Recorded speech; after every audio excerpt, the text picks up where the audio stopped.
I'm here with International Justice Mission, representing IJM Canada.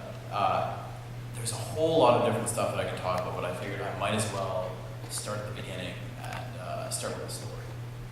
And I don't see a whole lot of, I don't think we have any kids here, right? So just to be, fair warning, just because of the nature of the stuff that IJM deals with, graphic content ahead, nothing super pleasant and super enjoyable, but I think it's something that we all really want to deal with.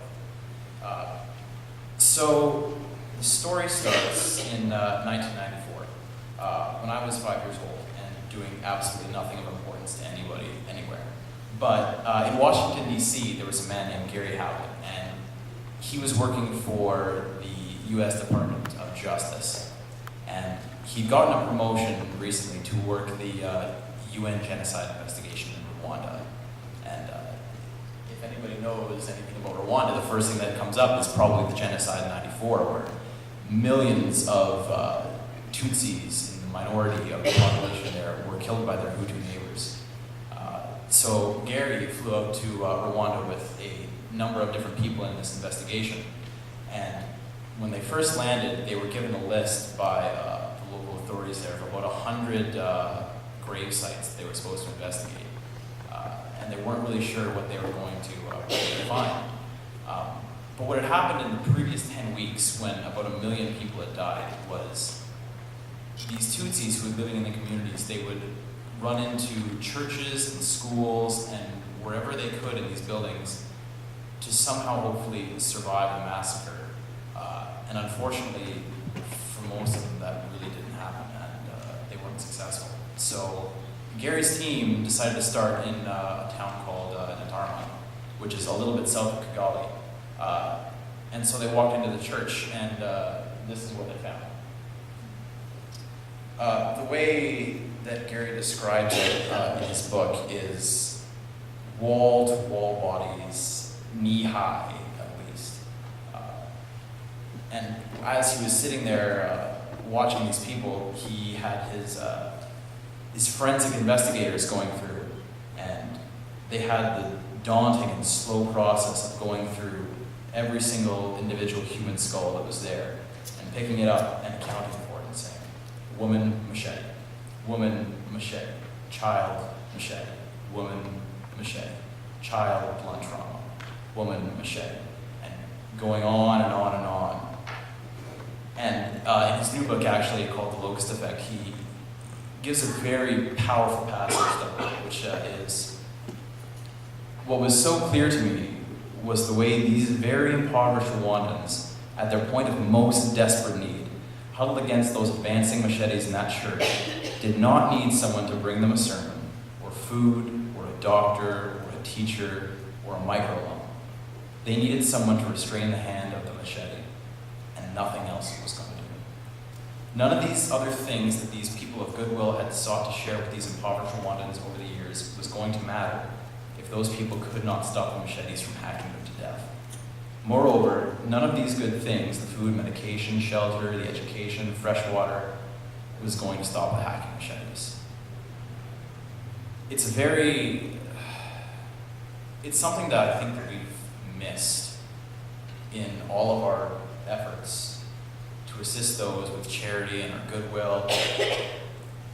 We've fundamentally forgotten a piece, and that no matter what we do with all these good things that we should do, and we have to do, without clean drinking water, people in impoverished cities will die. Without food, they'll die. All these things are things that we have to continue to do. But without protection against violence for these very poorest of our world, it can all of our efforts, everything that we do, is gone, just like that. And so 3 years later, Gary left his job at the Department of Justice in the UN and started a group called International Justice Mission. And what grew from, maybe, I believe it was Gary, 2 lawyers, and an intern in 1997 has turned into a $100 million a year budget company with 500 plus lawyers, investigators, social workers, and other staff all around the world, mostly nationals in their own countries where our field offices are, trying to somehow secure protection from violence against the poor. Flip to a couple slides after this. So the real question right now is, that you're probably asking, is what does IJM deal with? When I say IJM tries to restrain violence against people, that's a fairly broad topic. There's a whole lot of stuff that can cover. And there's a number of things that we can do. So the first one that a lot of people, yeah, we keep going with you.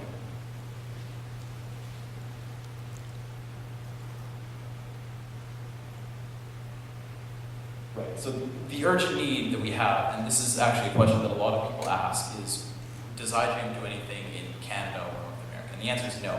And the reason is our target group is the 4 billion people in the world that don't have what we have in Canada and US. While injustice exists, we have so much protection that other people don't have. We have a legal system that works. We have police officers that don't accept bribes. We have all the stuff that works for us, but so many people in the world don't have that. And so that's what we're really trying to reach with this. Go to the next one. So kind of the point of what IJM is looking for is, how do we fix what's wrong in the justice systems of the rest of the world? When we have police officers who are corrupt, prosecutors who really don't have any resources, judges who have way more cases than they can possibly deal with, and social workers who are overworked, understaffed, and undertrained. And that's really where with that breakdown of what we would call the pipeline of justice in these countries, that breakdown is what allows for people with power in their communities, whether it be money, whether it be status, weapons, anything like that. That's what allows them to go in and take advantage of these people in poverty and then not face any of the consequences and continue this vicious cycle of violence. So we go to the next one. So again, what is the problem? There's a whole lot of different things that IJM deals with in terms of their casework. We'll go through a number of them here. It's kind of an interesting for IJM. They've kind of done an assessment of everywhere in the world of what needs to happen and then assessing the needs and then going in. So it's a little bit varied. Here's a little bit of what it looks like though. So one thing that IJM deals with is sexual violence, and it's a pervasive issue that is facing a lot of women and young children in the world today. Approximately 1 in 5 women globally are going to be the victim of rape or attempted rape at some point in their life. Some people put that as low as 1 in 3. That depends on the studies that you look at. It really, I mean, I don't know how many people we know who are the victims of attempted rape, but it seems much lower than that, so you can only imagine how high that number has to be for it to average out there. What that looks like a lot of the time is generally just men taking advantage of a lack of enforcement of law in those areas and being able to do whatever they want with women and young children in those areas. One story of what that looks like is the story of Geraldine in Kenya.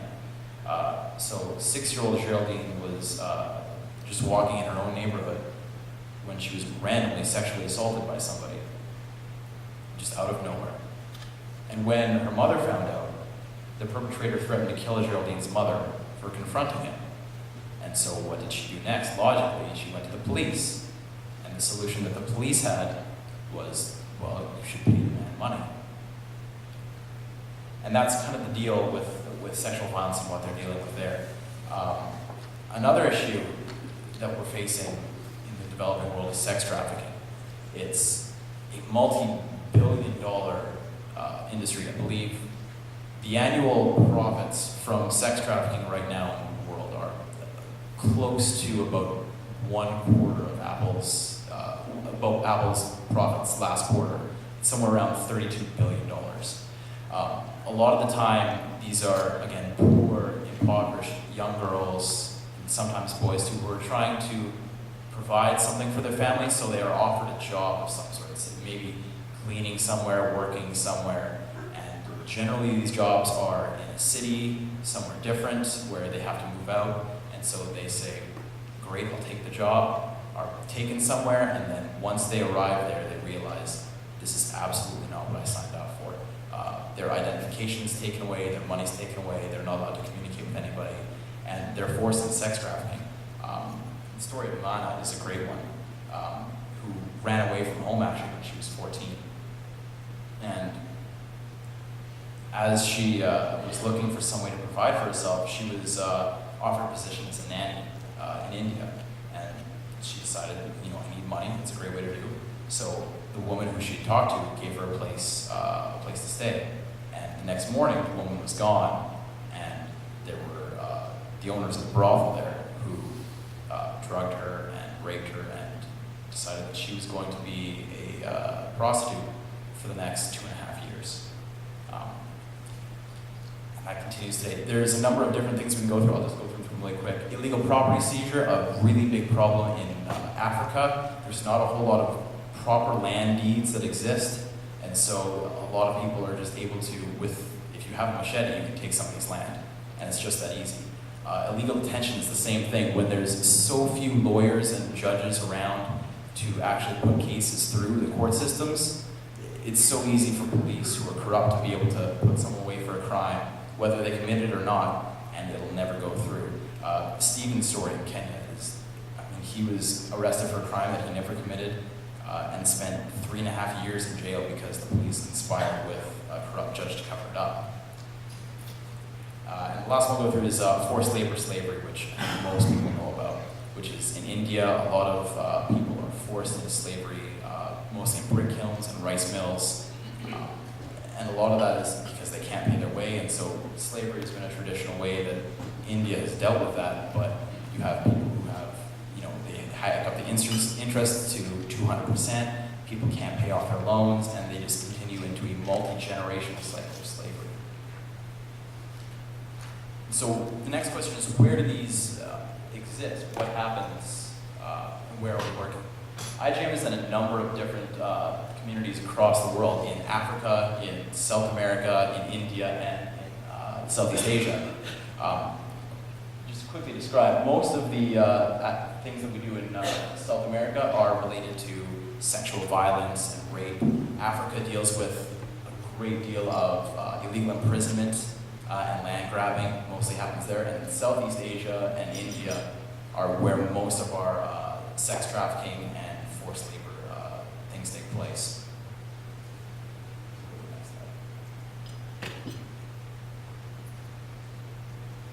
So you can go to the next one.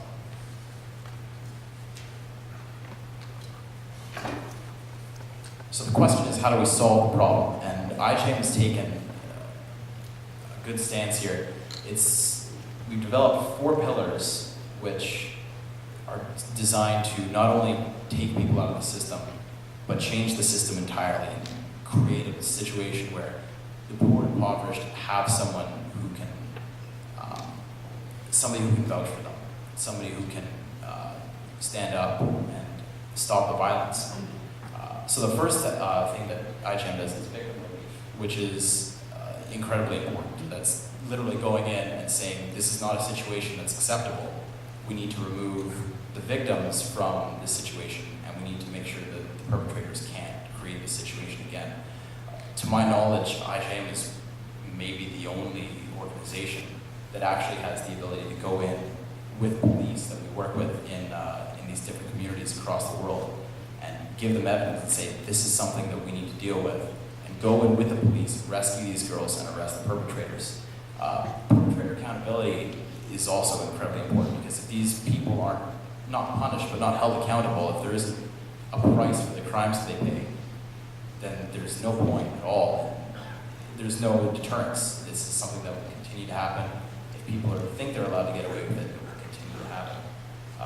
Survivor aftercare is also an incredibly important step, because once we get these victims out of their situation, it's not responsible for us to just say, well, we did it once, here you go, you're released. It's something that can take years, and from what I've seen, it's a long journey, and it's not an easy one. But we have amazing social workers that help to take these young women, girls, boys, and help them work through the psychological trauma and get them back on their feet, whether it be through getting actual stable job, and we're protecting them from the perpetrators and making sure that whoever they are, they're not allowed to come back and hurt them. And then structural transformation is the last one, and maybe the most important one, because the whole point when IJM goes into another country and says, we need to solve this problem, is how long before we can leave? Really, when we go somewhere new, we're trying to work ourselves out of a job and say, how long is it before we can turn this justice system around and enable this country to take care of itself, and we no longer need to be there? And it's actually what my office in Cebu is kind of dealing with right now, and it's an interesting thing to see. So we have, I think we have a video that we can cue up now, which is just kind of a general overview for there. It mentioned Cebu, which was where they were able to reduce the availability of minors for sex at 79%. That was actually the field office that I was able to work at as an intern. When I first started, they assigned me the project of being the intern in law enforcement investigations in Cebu, which I didn't realize at the time was going to be the task that it turned out to be, but it was absolutely fantastic. Cebu deals mostly with sex trafficking. That's generally what we're finding there. What that looks like in Cebu is there's a significant culture there of there is a lot of local Filipinos who do take advantage of girls and are using them in brothels and such, but it's mostly a destination site for what we would call sex tourists, which are people from North America, Canada, Europe, Australia are big ones too, who travel to another country specifically for the purpose of having sex. And for a significant amount of time, these girls who they end up having sex with are usually minors, below the age of 18. And we're starting to see a bit of a shift in the casework that we're doing in Cebu. It used to be almost entirely brothels. There would be, when we would do raids, there was a raid that they had where 147 girls were rescued from one brothel, and they were keeping that many there. And they were servicing mostly foreign customers, either white or from Australia or from Japan or Korea. And that's a huge problem there. One of the biggest issues that they face there is because high school ends at 16. These girls try to go up and get work at that age, and unfortunately, because of the way sex trafficking works, they will lure you into a job where they think that you're secure, and it turns out to be something that you never expected. But unfortunately, we're also starting to see a little bit of a shift because of technology too, with the advent of the internet and everything out there. We're starting to see the traffickers and the Johns and the users start to follow what any good business model would, which would be maximize profits and reduce risks. So now, as we're starting to clear out the bars, we're starting to find that communities are now moving the trafficking to online, and so they'll have these girls and boys who they found do shows online for pedophiles all across North America, Europe, all those places. And this is where we're unfortunately starting to see it go progressively younger again. We're talking anywhere from 16 to 13, 10, 5, 2. It's quite the situation, but it's also fantastic despite really the terrible mess that we're seeing there and trying to fix it, the amazing resoluteness of the people that work there. It's fantastic. In the entire office, there is 3 white people, and the rest of the office in Cebu is amazing Filipino Christian people dedicated to fixing their city and fixing their country. And I feel so absolutely blessed to have been able to work with some of the most fantastic investigators and social workers and aftercare individuals and lawyers to try to alleviate this problem. It's absolutely fantastic. And it's working too, to an extent. We had an amazing case where there was an Australian criminal who had been running his own kind of brothel out of his own house, and he had been also adding to his income by putting his pictures online, selling them that way.